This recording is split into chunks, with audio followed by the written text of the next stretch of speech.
Hello everyone, welcome back to my channel. So today I am going to be showing you guys a little bit of a tutorial on a colorful eye look. I did my video a few weeks ago about how to blend your eyeshadow like a pro. That was more of a neutral look, so I thought I would give you something colorful. So I'm going to go ahead and zoom in and get started.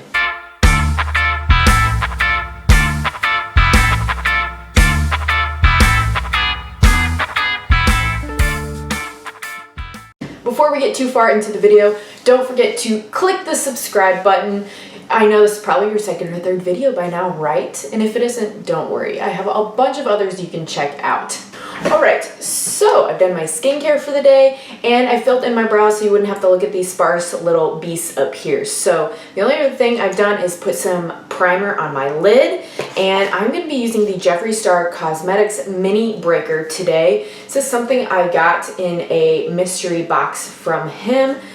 I do not have the full Jawbreaker palette, but this makes me wish I would have it. I just can't really justify the purchase at this point with all of the eyeshadow palettes I have, which is many. If you haven't seen my entire collection of eyeshadow palettes, I will leave that video down below, as well as the eyeshadow palette tag that talks about some of my favorites if you're interested in that video. So this eyelid base is not too tacky, so I don't need to set it overall like I would some shadows. So I'm going to go ahead and with color. So when you're working with color, remember that when you blend the edges, they're going to mix. I mean, that's how you blend. So unlike before when we talked about picking 3 similar shades for your crease, your lid, and your outer third of your eyeshadow, if you don't know what I'm talking about, check out my blending eyeshadow like a pro video. But instead of that, we're going to have sometimes new colors form.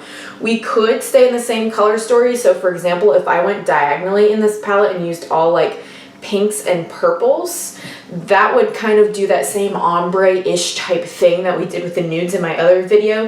But I'm going to use very differing colors.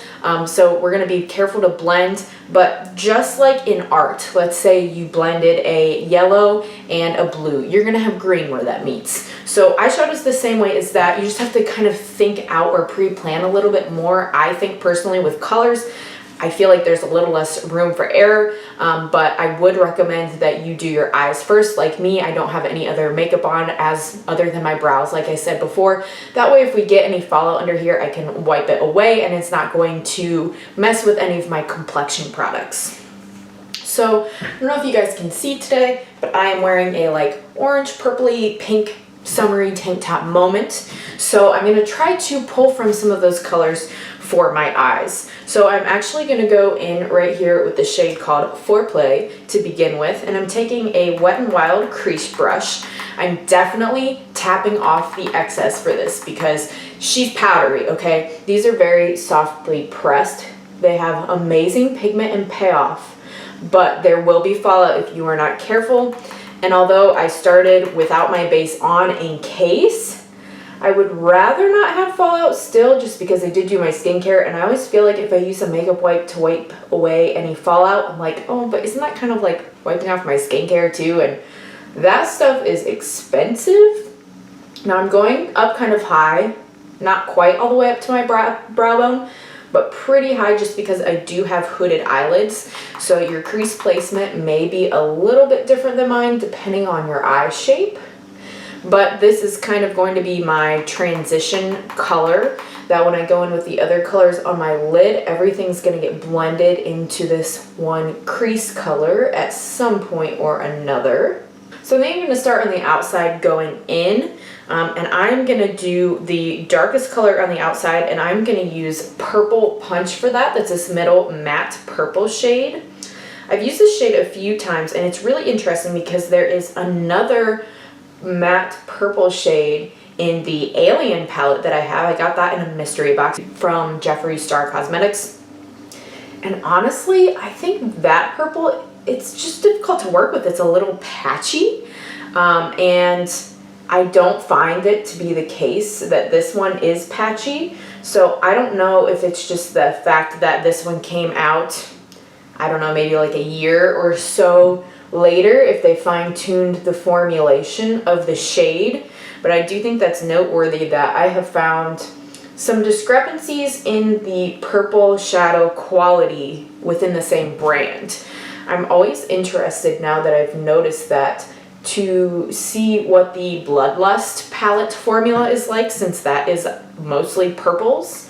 But I do not have that palette, so maybe someday I'll be able to let you know the varying quality, or if the quality varies between those two.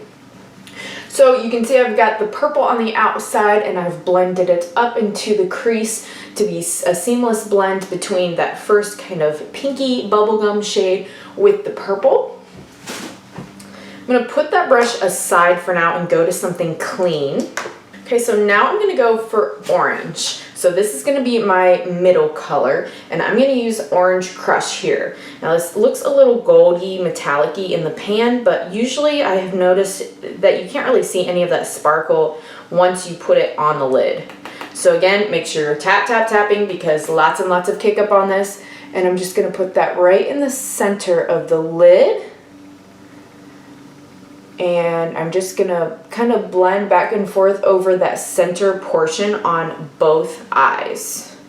You really want to make sure you get the edge where the purple ends blended out with where the orange begins, and then blend it all the way up into that pink crease transition shade.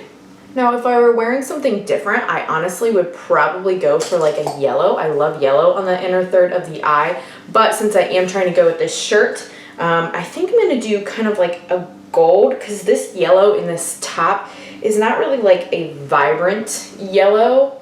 It's more of like a, I don't know, like a toned down goldish color. You can see it like right in here. So I'm going to go for a gold. If I wanted it all matte, I could go for Double Scoop, but I'm really feeling this more metallic shade Slice right now.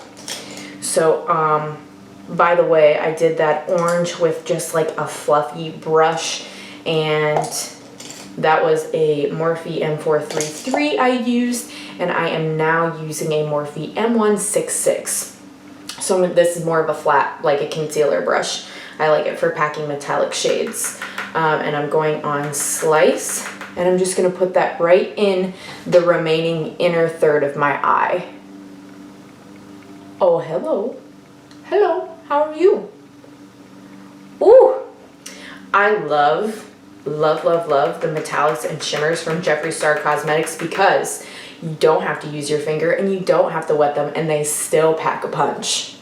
That is so pretty. So I'm gonna go ahead and put a little bit here on the bottom lower lash line, because I'm basically going to mimic and copy what I did on top on the bottom. So I took Slice, that shimmery, on the bottom inner third.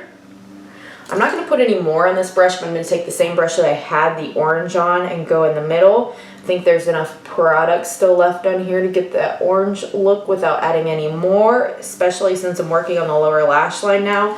I don't want to put too much on and have fallout. Same thing with the Wet n Wild brush. I'm not going to put any more purple on it. I'm just going to use whatever is left for the lower lash line on the outer third. And then I'm going to go one more time into that first shade, Pinky Shade Foreplay, just because I think that pink got a little lost in the crease up here. We're going to bring her back a little bit. And I'm just like tweaking and fine tuning. I think I need a little more Orange Crush in the middle as well. Don't want that orange shade to be lost in the middle. I just realized I'm not wearing foundation, so I should have waited and done my lower lash line until after, because I might be covering that up. I'm going to try to avoid that when I do my foundation, but I'm going to go ahead and do my base makeup as well as a little bit of black liner, just a thin tiny little line, and some mascara, and I will be back to show you guys the end result. Sometimes colors look a little crazy like right now because I have nothing, and then bam, a whole bunch on the eyes, so the rest of your makeup will balance it out. You just have to trust the process. Alright, so here is the full face. I kind of made the mistake of giving a felt tip liner that I knew I didn't like a second chance, so my eyeliner got a little bit thicker than I would have liked. Generally, especially when I'm doing a more intricate eyeshadow look, because I have hooded eyes, I try to do a little liner. I just really feel like I need a little liner, but I try to do a really thin line because I don't want to cover up all the shadow that I just worked hard to do, because as you can probably see right now with my hooded eyes, you can see a lot of the purple and pink, but not a lot of the orange and the gold unless I close my eyes. So I don't know, maybe I could have taken them up a little bit higher. Just personal preference. It's fine. It's not my best technique, but it's okay. I do really like the fact that I chose more of an orangey toned blush. I think it really ties in and complements the look really well with more of a neutral lip. So let me know, guys, what you think down below of this colorful look I created. I hope that this helps you to feel more comfortable dipping into some colors. If you haven't yet, before you go, please make sure you give this video a thumbs up, leave me a little comment down below, and subscribe if you haven't already.